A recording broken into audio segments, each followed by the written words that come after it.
What's good, y'all? This is Evan from DMV Sports Zone back again with another video. This time I'm previewing the Washington football team showdown against the Atlanta Falcons. Sports Zone.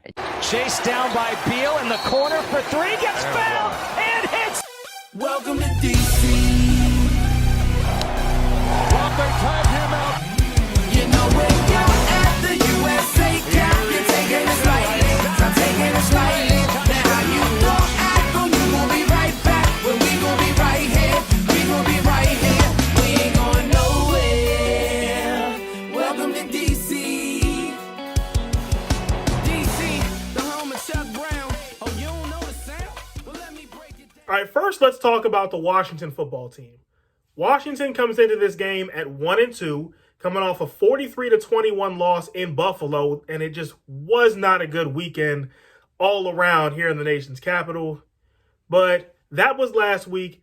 Now we move on to this week. This week in Atlanta, Washington fans can all agree this is a must-win game, in part because the Cowboys are starting to gain momentum, and they could run away with the NFC East if Washington isn't careful.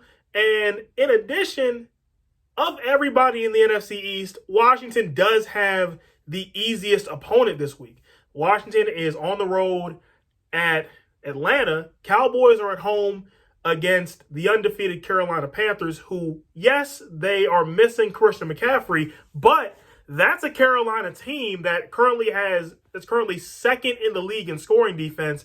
And oh, by the way, Washington will have to play those same Panthers later this season. The Eagles are at home against Patrick Mahomes and the Chiefs. Meanwhile, the Giants, they go to New Orleans. So again, Washington has the easiest schedule, the easiest game this weekend, so they need to take advantage. And obviously, we got to address the elephant in the room, that being Washington's defense. Now, there's no way to sugarcoat it. The defense has been underperforming. The defensive line, which has 4 first-round picks, they have not been able to put pressure on quarterbacks. And at linebacker, see, I'm going front to back here.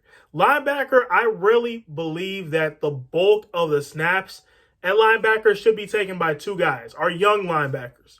That's Jamin Davis and Cole Holcomb. Because Cole has already proven to us to an extent of what he can do. And remember, this is only his 3rd year, so Cole Holcomb's only going to get better. And Jamin, I feel like, is on this same track because I've really liked what I've seen out of Jamin Davis over the first 3 games in the few amount of snaps he has had. Now, the secondary is where a lot of issues are. Like, you've seen the team give up a lot of 3rd down and longs, and it's mainly because the secondary is either too lax in coverage or the opposing team just finds a soft spot. And although it hasn't exactly been the best, far from it, I actually have liked what I've seen out of Benjamin St-Juste and William Jackson this season. I've really liked what I've seen out of those 2. So that's the defense. Now we move on to the other side of the ball, offense. And really, as far as what we can say about them is a little bit more of a gray area, or at least by my measurements. Because how I measure it is how they've been doing versus how we expected them to do. And really, there's two things to know here. Number one, we did not have the expectations for the offense that we did for the defense. Now, we expected the offense to be better, yes, but better than 2020, yes. But remember, this is a very low bar. But from what I have seen, I don't really think I'm ready to give a statement on where exactly the offense ranks in the league. And seeing as how the first 2 weeks they've played a couple teams in the Chargers and the Bills who have pretty good defenses. And this week, they're going up against the Falcons team who is nowhere near the level of talent. But we'll talk about Atlanta later on in this video. But what you need to know for the offense is that Terry McLaurin is Terry McLaurin. Taylor Heineke's off to a pretty good start. He had a rocky game. He had a tough game in Buffalo, yes, but the way I see it, it's nothing he can't bounce back from.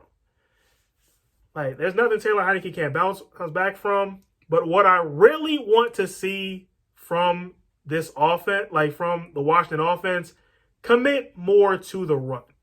Because Washington, if you ask me, has a trio of pretty good running backs. We've already seen what Antonio Gibson can do, like his physicality. We've seen the quick burst that J.D. McKissick has. Yeah, he can turn a 1 yard gain to like a 5 yard gain, even a first down like that. And we also have another explosive back in Jared Patterson, who I really feel like Washington should use more. And I know that's tough to say when we're behind so often, but when you think of it this way, Buffalo was the first time this season where Washington trailed by more than one possession at any point in the game. So to keep that in mind, there wasn't really a point prior to Buffalo where the run was just, it's not going to work. Where we couldn't run. So that's what I have to say about the Washington football team. Now let's talk about their opponents. So now let's talk about Washington's opponent, the Atlanta Falcons. The Falcons come into this game with the same 1-2 record that Washington does, and they're coming off a 17-14 win over the Giants up in New York. Now, the best way to summarize that game for the Falcons is neither team wanted to win. And if you saw the highlights or if you watched the game, you know exactly what I mean when I say that. Now, we all know about the Falcons offense and all the weapons they have. Like, they have Matt Ryan at quarterback. They have Calvin Ridley still, who's expected to take over as the top receiver for the Falcons this season. And they have a tight end in Kyle Pitts, who can come in and break a game wide open. However, despite all of this, the Falcons offense has really been underperforming. They haven't really been turning too many heads. And as a matter of fact, they've only scored over 20 points one time this season. And oddly enough, that was against the Buccaneers in Tampa, of all places. Kind of weird how that works out.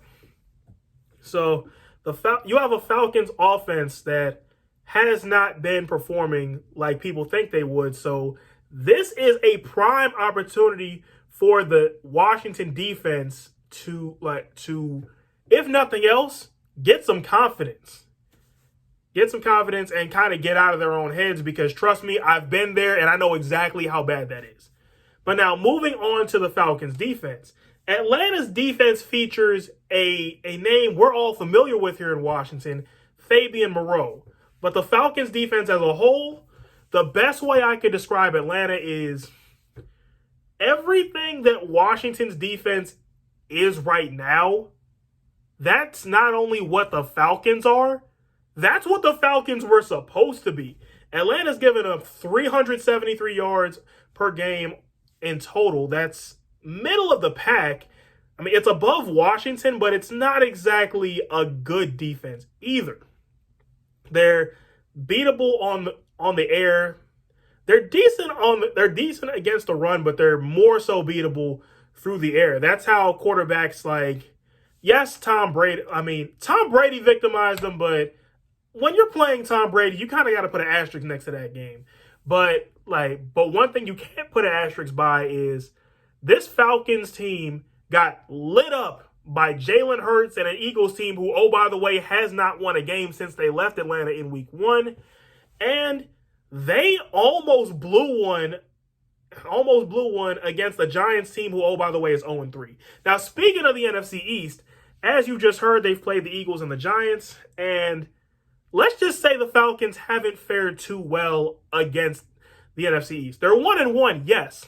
But in those two games, they're being outscored by a grand total of 46-23, literally doubled over. So really, all aspects point to this being not only being a winnable game for Washington, but also a must-win as well, as we just discussed. So now, here's my 3 keys to the game. Number 1, look for the D-line to make their mark. And I say that because the Falcons offense hasn't exactly, like I said earlier, the Falcons offense hasn't been what we thought they'd be. So really, I see this as prime opportunity for Chase Young and company to kind of get their swagger back. So that's why I'm going to make this bold prediction right now. Chase Young is going to get his first sack of the season in this game. And I say that for two reasons. Number one, the Falcons' offensive line isn't exactly all that great. And number two, Matt Ryan isn't a mobile quarterback.